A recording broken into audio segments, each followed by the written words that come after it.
Salut, bienvenue à tous dans un nouveau rendez-vous d'actualité. C'est Didier Raoult, l'immense professeur marseillais, le tout-puissant patron de l'Infectiopole de Marseille, se déclare insensible à presque toutes les critiques virulentes émises alors par ses détracteurs. Les attaques en règle que notre grand professeur a subies depuis l'apparition du nouveau coronavirus laissent d'ailleurs des traces plus profondes dans l'opinion publique. Je dédie donc ces vérités aux détracteurs du professeur Raoult par principe et en règle générale, aux gens qui ont été abusés par campagne de dénigrement médiatique dont la star mondiale de la virologie a été l'objet ces derniers mois.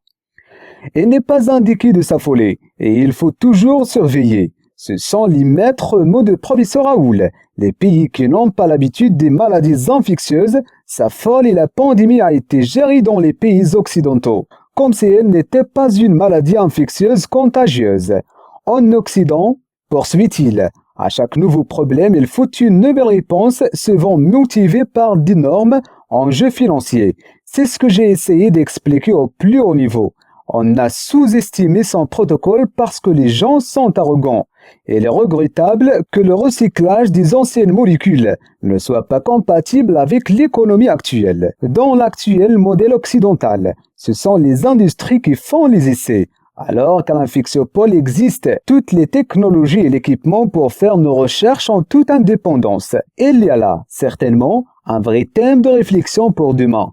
Si beaucoup de pays africains s'en sortent mieux que certains pays développés qui ont plus d'équipements et de ressources humaines, c'est que le soin, la prise en charge directe des gens sont restés au cœur de l'Afrique.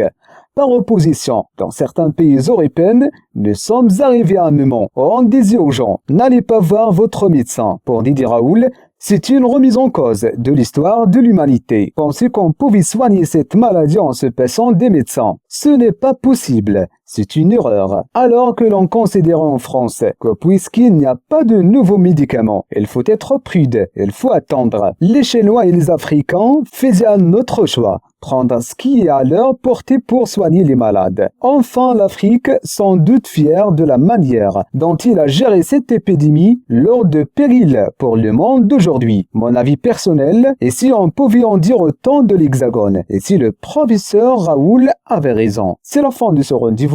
N'oubliez pas de réagir sur la section de commentaires et d'activer la cloche de notification. Merci, à très bientôt.